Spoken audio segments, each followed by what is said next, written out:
সুপ্রিয় দর্শক সবাইকে স্বাগত জানাচ্ছি স্বপ্নধরা নিউজ আওয়ার এক্সট্রায় সহযোগিতায় ক্যামব্রিজ স্কুল অ্যান্ড কলেজ এবং আলোক হেলথ কেয়ার অ্যান্ড হাসপাতাল। বাবলি ইয়াসমিন পুরো আয়োজন জুড়ে আছে আপনাদের সঙ্গে। আজ আমার নির্ধারিত বিষয় শুরুতেই জানিয়ে দিই, গুম, খুন ও মানবাধিকার এই বিষয়টা নিয়ে আলোচনা করব। আলোচনার জন্য এই মুহূর্তে স্টুডিওতে উপস্থিত আছেন সম্মানিত দুজন অতিথি। সিনিয়র সাংবাদিক মাসুদ কামাল আছেন আমাদের সঙ্গে, আছেন মানবাধিকার কর্মী নূর খান লিটন। আপনাদের দুজনকেই স্বাগত জানাই এই আয়োজনে। জনাব নূর খান লিটন, আপনার কাছে আসি। বিগত আওয়ামী লীগ সরকারের সময় সব থেকে আলোচিত যে বিষয়গুলো ছিল তার মধ্যে অন্যতম ছিল বিচার বহির্ভূত হত্যা, গুম, খুন, মানবাধিকার লঙ্ঘনের মতো বিষয়গুলো। ব্যাপকভাবে সেগুলো আসলে সমালোচিত হয়েছে, শুধু দেশে নয় দেশের বাইরেও নানাভাবে সেটি সমালোচিত হয়েছে।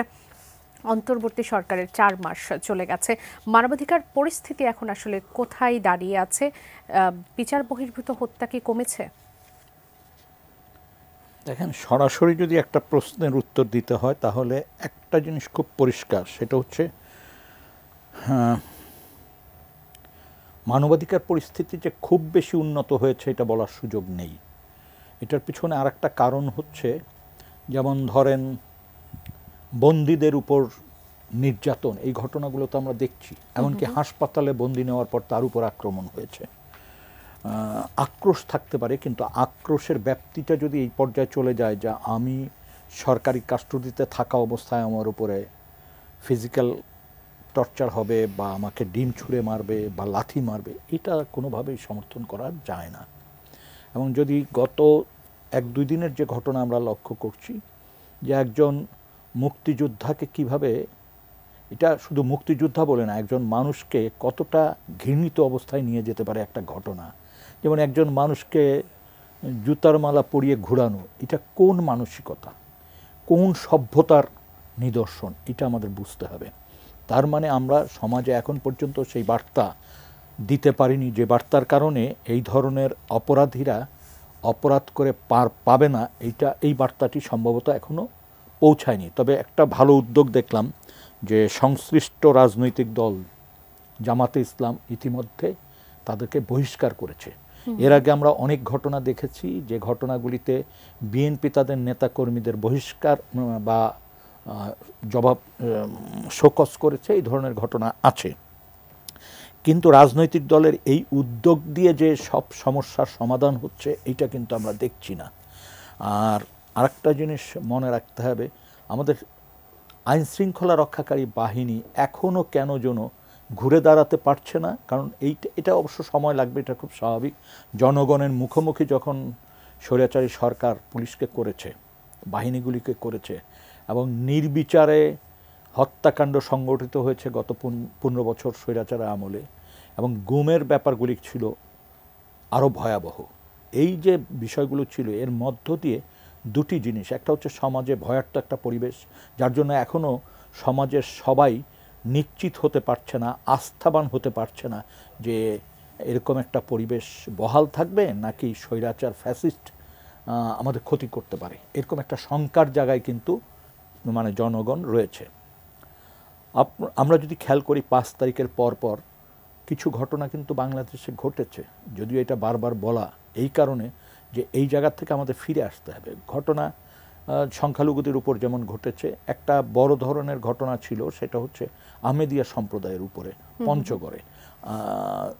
আরেকটা জিনিস যেটা আমরা দেখলাম সেটা হচ্ছে সংখ্যালঘু সম্প্রদায়, বিশেষ করে হিন্দু সম্প্রদায়ের উপরে আক্রমণ হয়েছে। এর বেশ কিছু আক্রমণ হয়েছে রাজনৈতিক কারণে, আর এর বাইরে কিছু ঘটনা কিন্তু ঘটেছে যেটাকে অস্বীকার করা আসলে সম্ভব না। জি, ধন্যবাদ জনাব মাসুদ কামাল। একই বিষয় নিয়ে আপনার কাছে আসি। একটু যদি পরিসংখ্যানের কথা বলি, 2009 থেকে 24 এই 15 বছরে 1676টি জোরপূর্বক গুমের অভিযোগ নথিভুক্ত হয়েছে। কমিশন পর্যালোচনা করেছে 758টি। 16 সালে সর্বোচ্চ 130টি গুমের ঘটনা ঘটেছে এবং 24 সালে এখন পর্যন্ত 21টি ঘটনা এটা জমা পড়েছে।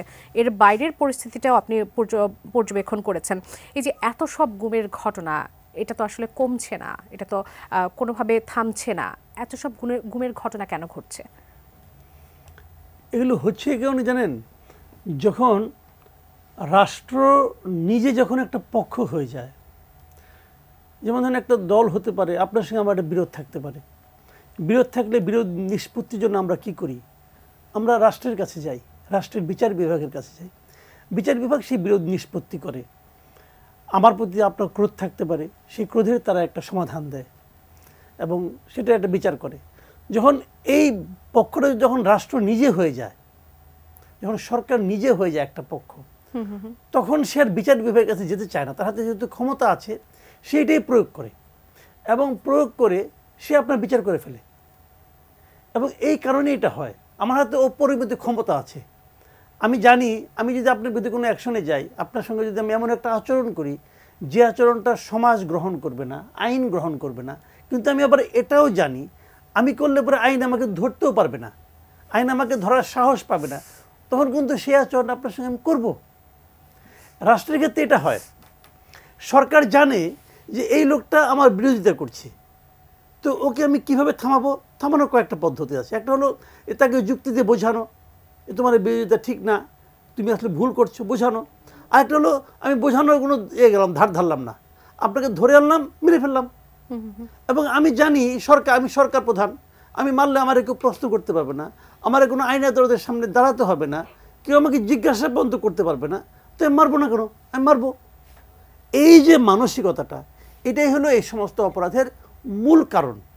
মূল কারণ রাষ্ট্র যখন তো তাকে হেল্প করে, যে গুমগুলি হয়েছে, ধরেন আমি যদি ধরে নিই হাসিনার আমলে, হাসিনার আমলে হয়েছে বেসিক্যালি এই মানে অদ্ভুত একটা এবং ভয়ঙ্কর এবং মানে আপনার কি বলবো এটাকে, আপনি এই ধরনের একটা পদ্ধতি, এটা ওনার মাথার থেকে বেরিয়েছিল, এই ভদ্রমহিলার মাথার থেকে। তো এটা যদি করেছেন, কেন করেছেন? এই কারণেই করেছেন, সকলের মধ্যে একটা ভয় ছড়িয়ে দেওয়ার জন্য। কালকে একটা লোক তার বিরুদ্ধে মিছিল করলো, পরশুদিন দেখা গেলো সে আর নাই, সে কোথায় গেলো কেউ জানে না। বাসার থেকে ধরে নিয়ে গেছে, কিন্তু বাসায় ধরে নিয়ে যাওয়ার সময় বলছে আমি ডিবি নিয়ে গেলাম, বলছে আমি র্যাব নিয়ে যাচ্ছি, আমার র্যাবের লোক আমি নিয়ে যাচ্ছি। পরে যখন জিজ্ঞাসা করছে, র্যাব বলছে না, আমরা কাউকে আনি নেই, কাউকে আনি নেই। এখন আপনি কি বলবেন? আপনি ঘুরছেন, কেউ জানে না। এখন তারপরে আপনাকে এক সময় সে কী করলো, মেরে ফেললো না কী করলো কেউ জানে না। কিন্তু এর মাধ্যমে কী হচ্ছে, আরেকটা লোক মিছিল করতে ভয় পাচ্ছে, যে আমি যে মিছিল করবো আমাকে তো ধরে নিয়ে যাবে। জেলখানা নিয়ে গেলে কি হয়, সে ফাইট করে এবং তার ফিরে আসার একটা সম্ভাবনা থাকে, যে একসময় আমি যদি কোনো অন্যায় করিনি আমি ফিরে আসবো। কিন্তু এখানে তো কোনো ফিরে আসার কোনো চান্স আছে কিনা সে জানে না, কিন্তু তারা তো তুলে নিয়ে গেছে।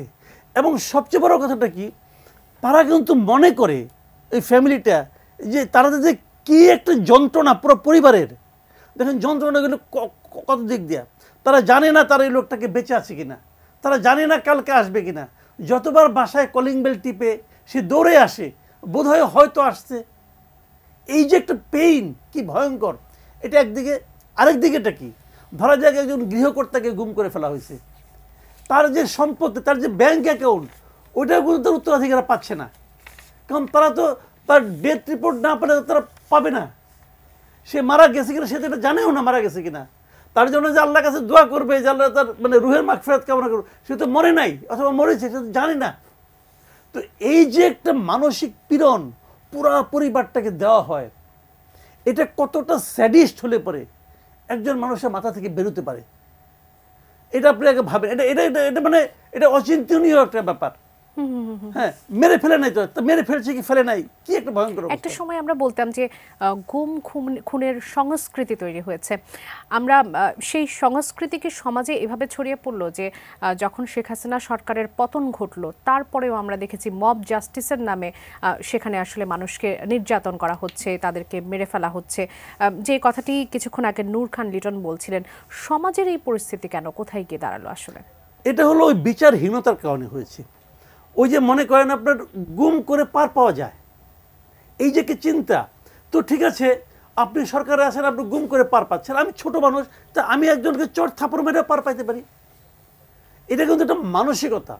ওই দীর্ঘদিন চলতে চলতে এখন আমি মনে করছি কি, যে হাসিনা তো চলে গেছে, এখন আমি মনে করেন যে পার্টি করি, আমি আওয়ামী লীগ করিনি, একদিন আওয়ামী লীগ দ্বারা আমি নির্যাতিত হয়েছি, এখন আমার রিভেঞ্জ নেওয়ার সময় হয়েছে।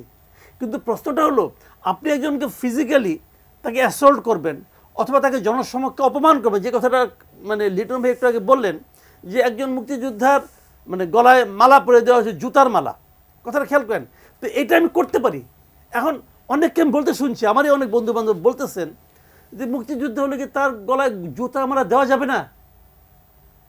তো দেওয়া যাবে না, মুক্তিযুদ্ধ বলে না, আপনি কারো গলাতে জুতার মালা আমরা দিতে পারবেন না। শিক্ষকদের গলাতেও জুতার মালা পরিয়ে আপনি দেখতে দেখেছি। কারো গলাতে জুতার মালা দিতে পারবেন না। এই যে জুতার মালা দিতে পারার যে স্বাধীনতা, যে আমি জুতার মালা, সে আমাকে অত্যাচার করেছে, সে আমাকে এলাকায় থাকতে দেয়নি, অতএব তাকে অপমান করবো চান্স পেলেই, এই যে মানসিকতাটা, এটাই হলো গিয়ে আপনার আইন, এই যে গুম খুনের যে মানসিকতা, সেই মানসিকতারই পুত্রকন্যা এরা, ওই মানসিকতার পুত্রকন্যাটা, মানে ছোট আকারে আছে, চান্স পাইলেই বড় আকারে হবে। তো এটা হলো সেই মানসিকতা। আপনি যদি এই মানসিকতাটাকে দূর দূরান্ত দিয়েও সাপোর্ট করেন, তাহলে মনে রাখবেন এই লোক সুযোগ পাওয়া মাত্রই আপনাকে গুম করবে, নিঃসন্দেহে। এই হলো মূল জিনিসটা আর কি। কাজেই আপনি কাউকে জুতা মালা দিতে পারবেন না, আপনি কাউকেও গালিও দিতে পারবেন না, পারবেন না, আপনাকে সে এখতিয়ার দেওয়া হয় নাই। আপনি যদি মনে করেন আমার এক্সিস্টেন্স আপনার জন্য হুমকির কারণ, আপনি আইনের কাছে যান, আপনি আদালতে যান। এখন আপনি বলবেন যে আদালতে গেলে পুলিশে ঘুষ খায়, অমুক খায়, তমুক, তাহলে পুলিশের বিরুদ্ধে যান। আমি তো একটা আইনের একটা সমাজ চাই, রুল অফ ল তো থাকতে হবে ভাই। এটা যতক্ষণ মধ্যে না হবে, আপনি যখন নিজে আইন তুলে না ওটাকে জাস্টিফাই করার চেষ্টা করবেন নানা অজুহাতে, তখন বুঝতে হবে আপনার মধ্যে সেই সমস্যাটা আছে। আমি এক্ষেত্রে আরেকটা জায়গায় বলি আপনাকে একটু, দেখেন এটা কেন হচ্ছে, আমি একটু সরকারের সমালোচনা করব। এগুলি না, ওই যে একটা কথা বলা হয়েছিল না, যে রিসেট বাটন টিপে দেওয়া হয়েছে, এটা হলো রিসেট বাটনের একটা পার্শ্ব প্রতিক্রিয়া। সেজন্যই কি আসলে কোনো ধরনের অ্যাকশন নেওয়া হয়নি বা এটা হলো তাদেরকে বললাম তো, বাধা এটা দেওয়া সেটারই হয়নি? পার্শ্ব প্রতিক্রিয়া। তার মানে টিপে দেওয়া যায়, কোন পর্যন্ত টেপা যায়। মুক্তিযুদ্ধকে এখন রিসেট বাটন মনে করে টেপার চেষ্টা, টিপাটাপি চলছে। কোনো কোনো উপদেষ্টা এর ছবি নামায়, তার ছবি নামায়, মানি না বলে, সংবিধানের আলোকে শপথ নেয়, নিয়েই বলে এই সংবিধান মানি না। তো শপথ নিলে কেন বাবা, চেয়ারে বসার জন্য? তো এইগুলি ঠিক না। আপনার মধ্যে হিপোক্রেসি থাকা চলবে না, আপনি যেটা বলবেন সেটা আপনি করবেন। জি, ধন্যবাদ জনাব নূর খান লিটন। আপনাদের কমিশনের একটি যদি পরিসংখ্যান বলি, গুমের শিকারদের মধ্যে 73% জীবিত ফিরে এসেছেন, 27% এখনো নিখোঁজ, অন্তত 200 মানুষের কোনো হদিস পাওয়া যায়নি। বিগত সরকারের সময়ে উল্লেখযোগ্য কিছু নাম যদি একটু বলি, বিএনপি নেতা ইলিয়াস আলীর কথা যদি বলি, সালাউদ্দিন সাহেব তিনি ফিরে এসেছেন, কক্সবাজারের পৌর কাউন্সিলর একরামুল একটি প্রশ্নবোধক নাম, major Sinha, Michael Chakma, brigadier Azmi, এরকম অসংখ্য নাম আছে যেগুলো আমাদের সামনে প্রশ্ন হয়ে দাঁড়িয়েছে। অতি সম্প্রতি আমাদের প্রধান উপদেষ্টা বলেছেন যে এই যে প্রথম রিপোর্টটি আসলে পেশ করা হলো সেটি এতটা ভয়ঙ্কর, এতটা আসলে হৃদয় বিদারক সেটি, এবং নিরাপত্তার স্বার্থে সেগুলো আসলে সবার সামনে আনা হচ্ছে না। কিন্তু আমরা আসলে অধীর আগ্রহে তাকিয়ে আছি যে জনগণের কাছে অনেকগুলো প্রশ্ন গুম খুন নিয়ে, সেগুলো কিছুটা হলেও জনগণের সামনে আসা উচিত। আমরা ভয়াবহ কিছু বর্ণনার কথা জানি, যে কিভাবে পেটে সিমেন্ট বেঁধে কিভাবে ফেলে দেওয়া হলো, কিভাবে আসলে মুখ সেলাই করে দেওয়া হলো। কিছু অভিজ্ঞতা কি আমাদের সাথে শেয়ার করবেন? দেখেন, আমি ততটুকু অভিজ্ঞতা শেয়ার করব যেই অভিজ্ঞতা শেয়ার করার কারণে তদন্ত বাধাপ্রাপ্ত বা ক্ষতিগ্রস্ত না হয়, ভিকটিম বা ভিকটিম পরিবার যাতে ক্ষতির সম্মুখীন না হয়, পাশাপাশি সম্ভাব্য অপরাধী যাতে পালিয়ে না যায়। তিনটি বিষয়কে আমার সামনে রেখে কথা বলতে হবে। বলতে তো আপত্তি নেই, কারণ যে ঘটনা ঘটেছে এর চেয়ে লোমহর্ষক বর্ণনা দেওয়ার মতো কিছু নেই। আমি কোনো এক সময় জার্মানিতে গিয়েছিলাম, সেখানে হিটলারের কিছু নিদর্শন দেখে আসছি অত্যাচারের। আমার কাছে কখনো কখনো মনে হয় যে এই দেশে, আমার দেশে এর চেয়ে বড় ঘটনা ঘটে গেছে, যেটা আমরা মানবাধিকার কর্মী হিসাবে যতটা বুঝেছিলাম, বাস্তব অবস্থা তার চেয়ে অনেক বেশি। আপনি যে সংখ্যাটা বলেছেন, এই সংখ্যাটা পূর্ণাঙ্গ কোনো সংখ্যা না। এখন পর্যন্ত মানুষের ভিতরে সেই আস্থা আমরা অর্জন করাতে পারিনি, যে আস্থার কারণে মানুষ নির্দ্বিধায় আমাদের কাছে এসে অভিযোগ দিবে, তার ঘটনা বর্ণনা করবে। কারণ তার ভিতরে এক ধরনের ভীতিকর পরিস্থিতি কাজ করছে যে আগামীতে না স্বৈরাচারের হাত আমাদের দিকে তাড়িয়ে আসে। মনে রাখতে হবে এই ঘটনার সাথে এমন কিছু মানুষ যুক্ত, সম্ভাব্য অপরাধী, তারা এখনও পাওয়ারফুল। এখন পর্যন্ত তাদের বিরুদ্ধে রাষ্ট্র সেইভাবে কোনো ব্যবস্থা নিতে পারেনি। আপনি একবার ভাবেন যে 4.5 ফিট, 4.5 ফিট লম্বা, 3.5 ফিট চওড়া, তার মাথায় এক প্রান্তে প্রস্রাব পায়খানার ড্রেন, এর ভিতরে দিন এবং রাত বোঝার কোনো উপায় নেই, এবং সেখানে বন্দিকে রাখা হচ্ছে কখনো হাত বেঁধে, চোখ বেঁধে। প্রচুর মশা মাকড় আছে, এবং দিন এবং রাত্রের পার্থক্য এই বন্দিরা বুঝেনি। বন্দীদের যখন খাবার দেয়া হতো, রুটি এবং খিচুড়ি যখন পেত, তখন সে অনুমান করত যে আজকে একটা দিন পার করে সকাল, এটা প্রত্যুষ্য। সে তখন নিজ হাতে তার ওয়ালে হয় চারি দিয়ে আঁচড় কাটত, না হলে কোনো ইটের কণা পেলে সেটা দিয়ে আঁচড় কাটত, না হলে যে থালা বাটি দিয়ে খাবারটা দেওয়া হতো সেটা দিয়ে আঁচড় কাটত। এই কথাগুলি যারা ফিরে আসছে তাদের বর্ণনায় পেয়েছি। আর ওখানে যে আমরা যা পেয়েছি, অধিকাংশ বর্ণনার মানুষ হয়তো ফিরে আসেনি। আমরা অস্পষ্ট দুই একটা মোবাইল নাম্বারও উদ্ধারের চেষ্টা করেছি, ওখানে লেখা ছিল। কেউ লিখেছে আই লাভ মাই কান্ট্রি, কেউ লিখেছে আই লাভ মাই ফ্যামিলি, কেউ লিখেছে বিজয় সুনিশ্চিত, কেউ হয়তো সূরা লিখেছে, কেউ হয়তো মসজিদের মিনার আঁকার চেষ্টা করেছে। একটা মানুষ কতটা মৃত্যুর মুখোমুখি দাঁড়ালে এই অভিব্যক্তিগুলি প্রকাশ করতে চায়। ওখানে আমরা খাবারের ব্যাপারে যেটা শুনেছি, বাসি, পচা এবং খুব অল্প পরিমাণ খাবার দেয়া হতো, 3 বেলা, কোনো কোনো সময় 2 বেলাও দিত। এবং তাদেরকে 3 দিন 4 দিন পর পর এই ছোট্ট সেলগুলির থেকে বের করে ইন্টারোগেশনের নামে ইন্টারোগেশন রুমে নেওয়া হতো। এবং সেই রুমের যে জিনিস আমরা দেখেছি, ধরুন এখানে সমস্ত লাইট এবং অন্যান্য যে সরঞ্জাম আছে যেটা দৃশ্যমান, এগুলোকে কাটছাট করে ফেলে দেওয়া হলো, কিন্তু এর যে প্ল্যাটফর্মগুলি রয়েছে উপরে, প্লাগ পয়েন্টগুলি রয়েছে, এগুলি রয়ে গেছে। এর ফলে খুব স্পষ্ট যে নিচে যে প্ল্যাটফর্ম আমরা পেলাম সেখানে কোনো মেশিন লাগানো ছিল, যেটার সাথে ওই প্ল্যাটফর্মে যে একটা প্ল্যাটফর্ম সংযুক্ত ছিল সেখানে বিদ্যুৎ, মানে এগুলি তো যারা বন্দি ফিরে আসছে তাদের কাছ থেকে শুনেছি, তাদের হাত পাও বেঁধে ঝুলিয়ে দেওয়া হতো এবং তারপর নির্যাতন করা হতো। আমরা পরিত্যক্ত অবস্থায় একটা গোডাউনের ভিতর যে একটা বৈদ্যুতিক চেয়ার পেলাম, এবং সেটি লোকালি বানানো, এটা বোঝা যায়, নিচে মোটর দেওয়া, লোকালি বানানো স্টিলের, এবং সেখানে হাতলের সাথে বেঁধে দেওয়ার ব্যবস্থা ছিল, পায়ের সাথে বেঁধে দেওয়ার ব্যবস্থা ছিল। আমি নিজে ওই চেয়ারে উঠে একটু ঘোরার চেষ্টা করলাম, ভয়াবহ। তারপর এটা আসলে 2 মিনিট কারো পক্ষে টেকা সম্ভব কিনা আমি জানি না, 2-3 মিনিট টিকলে টিকতে পারে, বমি টমি করে অস্থির হয়ে যাবে, এটা সম্ভব না। তারপরে প্রত্যক্ষদর্শী এবং ঘটনার সাথে প্রত্যক্ষ বা পরোক্ষভাবে যুক্ত ব্যক্তিদের জবানিতে যে ঘটনাগুলি আমরা পেয়েছি সেটা আরও ভয়াবহ। কিছু কিছু সামরিক কর্মকর্তা যারা র্যাবে ছিলেন, তারা অনেককে গভীর রাত্রে এই সমস্ত সেল থেকে উঠিয়ে নিতেন, পরবর্তীতে ইঞ্জেকশন পুশ করতেন। নিস্তেজ দেহ যখন হয়ে যেত, পলিথিন দিয়ে মুখটা আটকে দিতেন এবং দম বন্ধ করে হত্যা করতেন। এরপর পেট ফেরে নাড়িভুড়ি বের করে এদেরকে জীবিত এবং মৃত অবস্থায় এদেরকে নিয়ে যাওয়া হতো। এদের একটা অংশকে, বিভিন্ন জায়গায় এই কাজটা হয়েছে, আমি একটা অংশের কথা বলছি।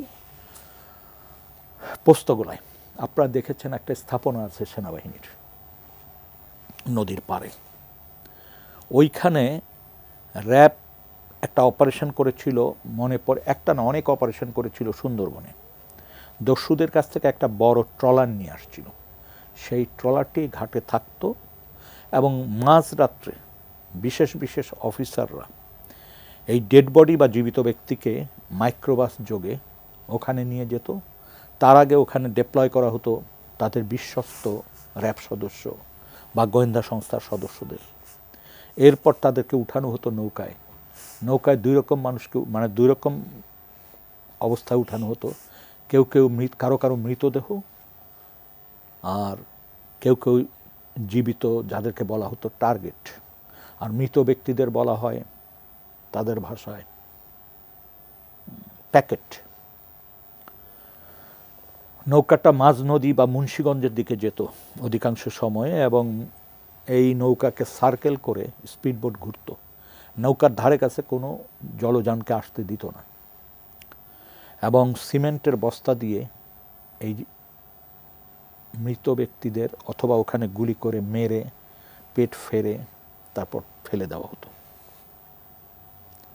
কোনো কোনো ক্ষেত্রে এই ধরনের বন্দীকে নিয়ে গাজীপুর, টঙ্গী আর টাঙ্গাইল এই যে রেল লাইনটা, এই রেল লাইনের শিডিউলগুলি তারা আগে সংগ্রহ করতো, কখন কোন ট্রেনটা আসে এই এলাকায়। ঠিক তার আগ মুহূর্তে ডেড বডিগুলি নিয়ে এই রেল লাইনের উপর ফেলে দেওয়া হতো।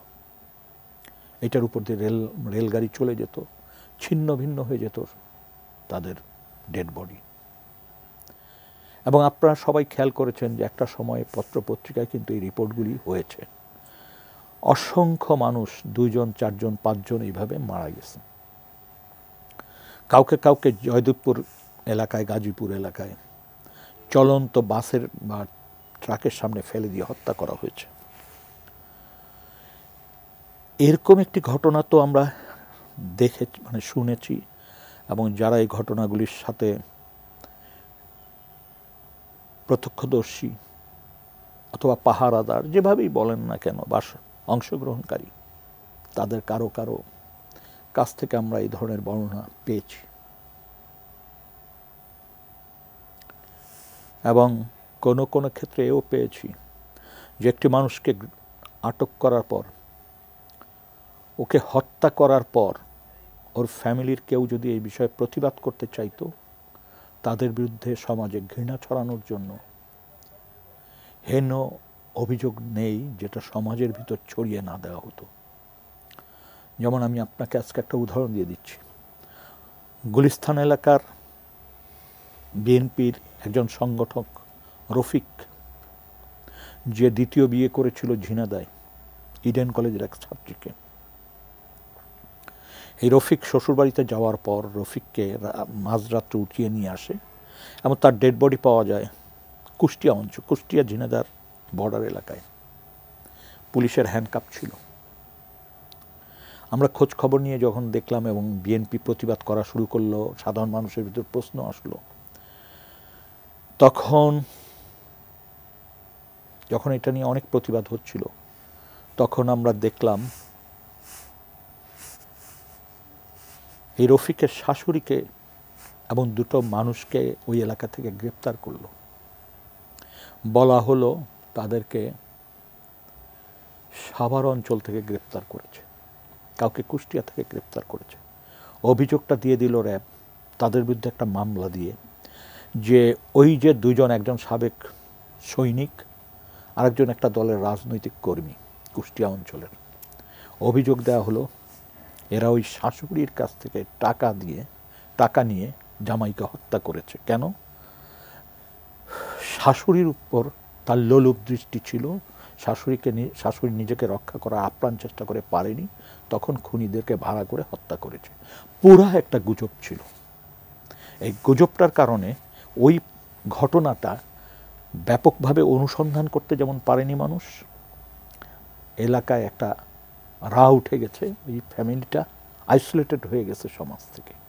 তার মানে হেন অপরাধ নাই যেটা র্যাপিড অ্যাকশন ব্যাটালিয়ন র্যাব করে নাই, এবং প্রত্যেকটা ছিল তাদের পরীক্ষামূলক।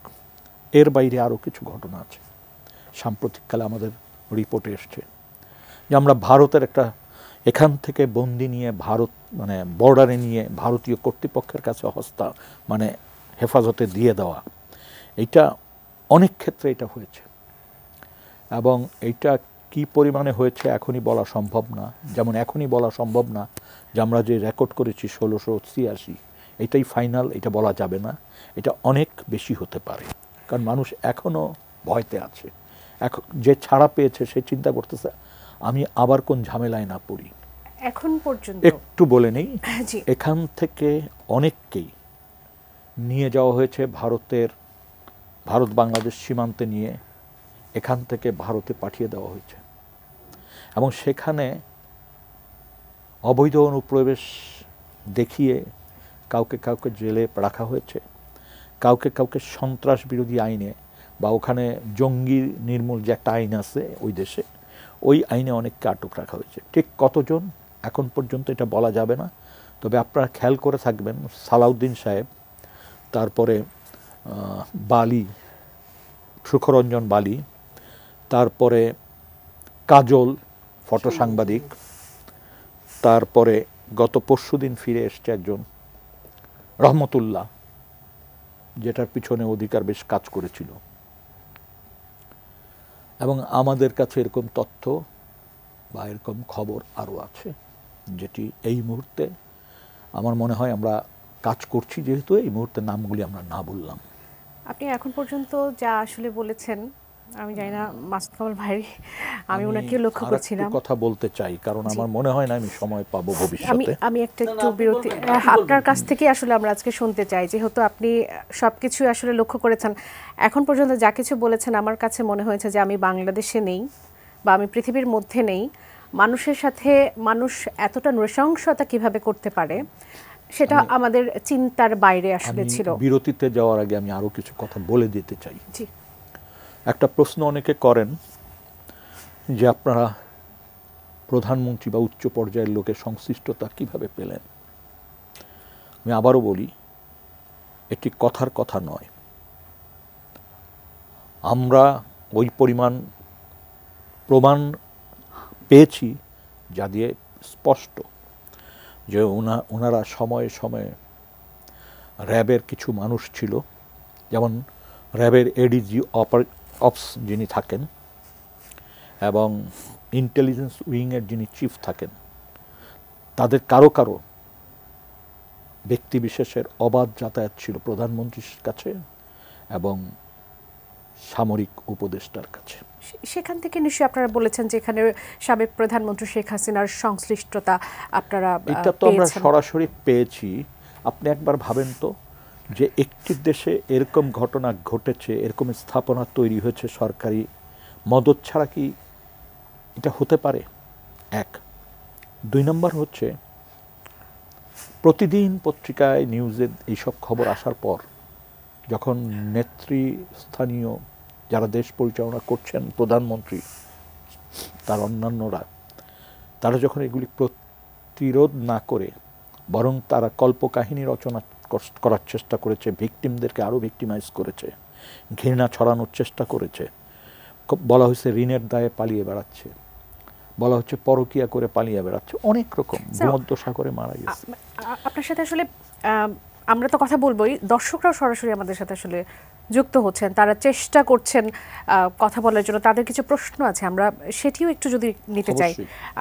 এই মুহূর্তে দর্শক কে আছেন আমাদের সঙ্গে, আপনার নাম বলবেন এবং আপনার প্রশ্নটি করবেন। হ্যালো। জি, আপনাকে শুনতে পাচ্ছি, আপনার নামটি বলবেন, আপনার প্রশ্ন করবেন। হ্যাঁ, আমার নাম হচ্ছে আব্দুল মোতালেব হাওলাদার। আমি অবসরপ্রাপ্ত পুলিশ। আমি 18 সালের নভেম্বরের 30 তারিখে আমি অবসরে আসছি। আমি 22 সালে বিএনপিতে যোগদান করি। এলাকার লোকজন তারা আমাকে ধরে আমার ইউনিয়নের 3 নম্বর ওয়ার্ড কমিটির সভাপতি বানায়। 3 নম্বর ওয়ার্ড কমিটির সভাপতি বানায় এবং আমার 22 সাথে এই বর্তমানে বিএনপির একজন স্বেচ্ছাসেবক দলের নেতা আছে, লাস্ট নেতা 28 নম্বর, 128 না জানি কত নাম্বার নেতা, মুজিবুর রহমান, স্বেচ্ছাসেবক দলের। আমার 22 সাথে জমাজমি নিয়ে বাধাবিঘ্ন হইতে পারে, কিন্তু সেই জন্য আমার 4টে কুল পোড়াইছে, আমার ঘর পোড়াইছে, আমার ঘরের দরজা কোপাইছে, আমার পানির লাইন বিচ্ছিন্ন করছে, একটা ট্যাঙ্কি 1000 লিটার এটা কোপাইয়ে ফালাই দিয়েছে। এটা কবের ঘটনা, আপনি কি একটু উল্লেখ করবেন এটা কবের ঘটনা? আর 2 মিনিট 1 মিনিট নাম্বারটা নেন, তাহলে আমি একটা ভিডিও ফুটেজ আপনাকে আমি দিতে পারবো। অবশ্যই পাঠাবেন।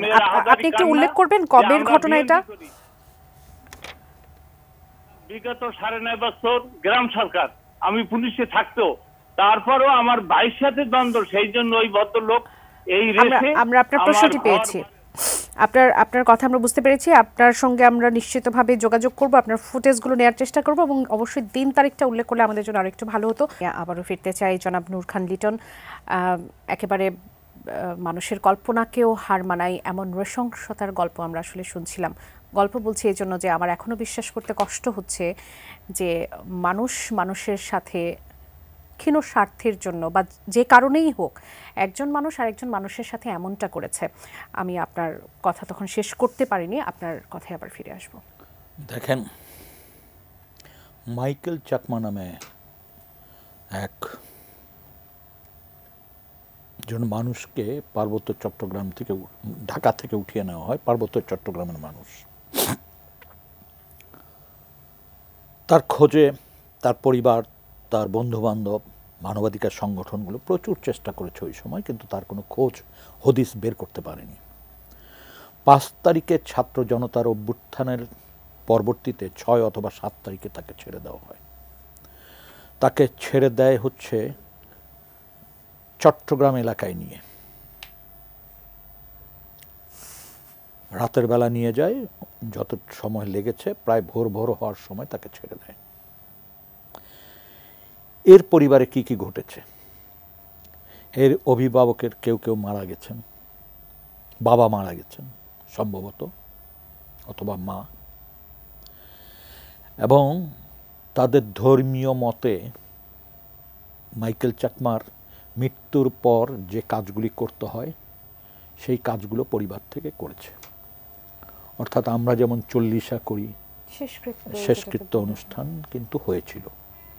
অর্থাৎ পরিবার ধরে নিয়েছে যে সে আর কখনো ফিরবে না। আপনি ভাবুন তো, আপনার পরিচিত একজন নারী আপনার সামনে দিয়ে ঘুরছে, যার স্বামীকে হয়তো 10-12 বছর আগে নিয়ে গেছে, এখন পর্যন্ত ফিরে আসেনি। হৃদি, তারপরে এরকম অসংখ্য সন্তানের কান্নাকাটি তো আমরা প্রেস ক্লাবের সামনে দেখেছি প্রতি বছর। সবচেয়ে দুর্ভাগ্যজনক হচ্ছে কোনো ধরনের জবাবদিহিতা, স্বচ্ছতা এগুলি কিছুই কিন্তু আসলে ছিল না এই ঘটনার সাথে। যারা যুক্ত ছিল যে সমস্ত সংস্থা, তাদের ভিতরে যেমন দেখা গেল এক জায়গা থেকে উঠিয়েছে ডিবি, সে হস্তান্তর করেছে র্যাবের কাছে, র্যাব জিজ্ঞাসাবাদ নির্যাতন করে পাঠিয়েছে ডিজিএফের কাছে, তারপরে এক সময় আবার র্যাব নিয়ে হয়তো মেরে ফেলল। এই যে ঘটনাগুলো, আমার এই ঘটনার পর আমাকে ডাকা হয়েছিল একটা ক্লাসে অংশ নেওয়ার জন্য ডিজিএফআই থেকে। আমি জীবনে প্রথম সম্মতি জানাই যে আমি যাব। এর আগে আমাকে বহুবার চেষ্টা করা হয়েছে কথা বলার জন্য, এইটা ওইটা, আমি কখনোই তাদের অফিসের ধারে কাছেও যাইনি, এবং আমার ডেড বডি ছাড়া হয়তো যেত না। কারণ আমার এক ধরনের তাদের সম্পর্কে আমার একটা ধারণা ছিল, এবং তাদের দ্বারা কম তো আমি হেনস্থা বা নির্যাতনের শিকার কম হইনি। আমাকে যখন নেওয়া হলো, আমি প্রস্তুতি নিলাম হিউম্যান রাইটস এবং আমাদের সংবিধান এই সব নিয়ে আলোচনা করব, কিন্তু ওখানে যে যখন দেখলাম 300 মতো উপস্থিতি এবং সারা বাংলাদেশ থেকে জুমে কানেক্ট হয়েছে 1600 কতজন, মানে টোটাল 1600 কতজন। আমি প্রথমে বললাম, দেখেন, কনস্টিটিউশন বা আন্তর্জাতিক বিভিন্ন ইয়েগুলি নিয়ে আপনাদের সাথে আমি আলোচনা করতে চাই না, কারণ আপনারা আমার চেয়ে অনেক ভালো এগুলি বোঝার কথা, কারণ আপনারা জাতিসংঘ বাহিনী এটা সেটা সবই করেছেন। আমি আজকে আপনাদের এখানে এসেছি, আমি আপনাদের সমালোচনা করতে চাই। তো তারা এটা সানন্দে প্রস্তাব রাজি হলো। আমার ঠিক মনে নাই 2 ঘন্টা না 3 ঘন্টার মতো কথা বলেছি। এই যে এখন যা বললাম, এই কথাগুলি আমি তাদের সাথে বলেছি, এবং তাদেরকে বললাম যে আজকে আমি যেখানে দাঁড়িয়ে আপনাদের সাথে কথা বলছি, তার থেকে মাত্র 20 থেকে 30 গজ দূরেই সেই জেআইসি, যেটাকে আমরা আয়না ঘর রূপকর্তে বলি। আমার কাছে একটা জিনিস অবাক হলাম আমি, ওখানে অনেক মানুষ, 95% মানুষ বা তারও চেয়ে বেশি মানুষ জানেই না ওখানে কি হয়।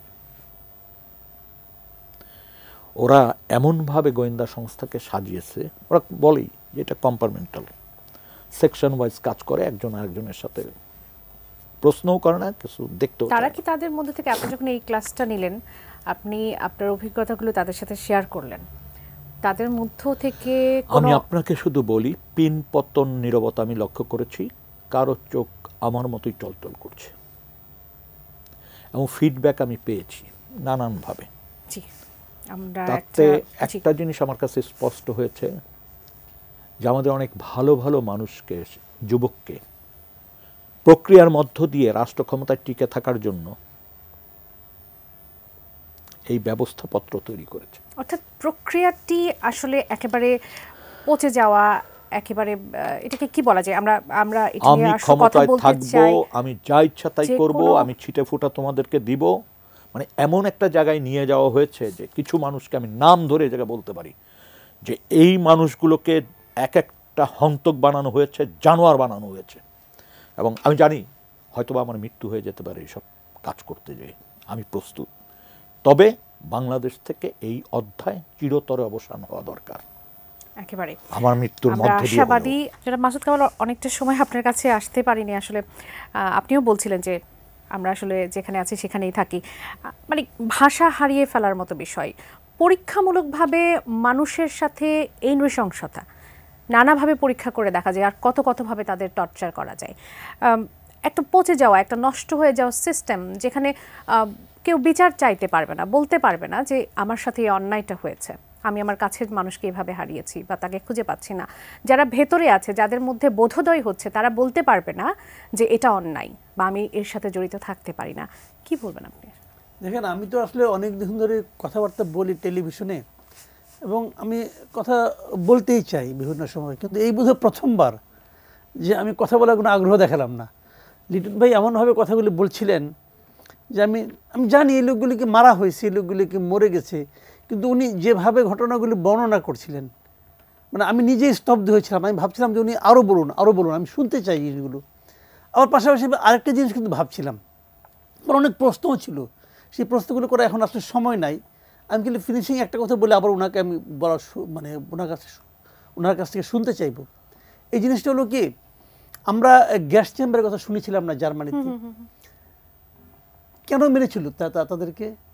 হিটলারের মনস্তত্ত্বটা বোঝার চেষ্টা করেন। হিটলার কেন তাদেরকে মেরেছিল? তারা কি হিটলারের শাসনের কোনো চ্যালেঞ্জ ছিল? ছিল না। কিন্তু হিটলার তাদেরকে ঘৃণা করত, উনি ইহুদিদেরকে ঘৃণা করতেন, ওনার ঘৃণার থেকে ওদেরকে মারা হয়েছে। আমার এখন মনে হয় যেটা নাকি যে জায়গাটায় আমি লিটন ভাইয়ের সঙ্গে একমত হব না একটুখানি, সেটা হলো লিটন ভাই বলছিলেন যে ক্ষমতায় থাকার জন্য এগুলি করেছেন। না, আমি তা মনে করি না। উনি ক্ষমতায় এইভাবেই থাকতেন, সেটা ব্যাপার না। উনি আসলে বেড়েছেন এই কারণে, আমি যেটা মনে করি, শেখ হাসিনা আমাদের সাবেক প্রধানমন্ত্রী, উনি আমাদের দেশের মানুষকে ঘৃণা করতেন। বাংলাদেশের মানুষকে উনি ঘৃণা করতেন। কেন মনে হলো এটা? উনি ঘৃণা করতেন, উনি মনে করতেন, উনি বিশ্বাস করতেন যে উনার পিতা মাতা ভাই বোন পরিবার এদেরকে এদেশের মানুষরা হত্যা করেছে। উনি এই রিভেঞ্জটা নিতে চাইতেন। উনি এদেশের মানুষকে ঘৃণা করতেন। সেই ঘৃণা হলো কত বিভৎসভাবে এদেশের মানুষকে মারা যায়, উনি তার প্র্যাকটিস করেছেন। সিম্পল একদম। অসংখ্য ধন্যবাদ। এবং যে কারণে উনি কিন্তু এই দেশে ওনার পরিবারের কাউকে রাখেননি। তারপরে জনাব নূর খান লিটন, একেবারে ছোট্ট করে যদি একটু জানতে চাই, এই যে র্যাবের ডিজি সম্প্রতি ক্ষমা চেয়েছে সকলের উদ্দেশ্যে, যারা ভিকটিমাইজ হয়েছে, যাদের পরিবার পরিজন হয়েছে, যারা নিখোঁজ, বছরের পর বছর আপনজনদের জন্য যারা অপেক্ষায় তাকিয়ে আছে, এই নিখোঁজদের ব্যাপারে আপনারা আসলে কি পদক্ষেপ নেবেন?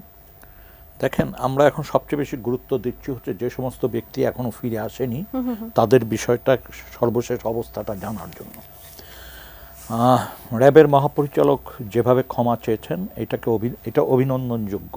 এটা একটা আমাদের দেশে বিরল ঘটনা, কারণ ক্ষমা চাওয়ার রীতি তো আমাদের নেই।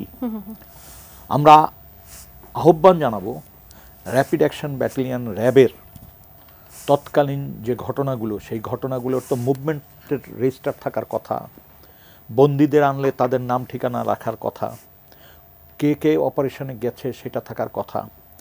একটা জিনিস তারা মাঝে মাঝে বলে যে একটা গ্রুপ যায় চারদিকে পাহারা দিতে, আর একটা গ্রুপ অপারেশন করে।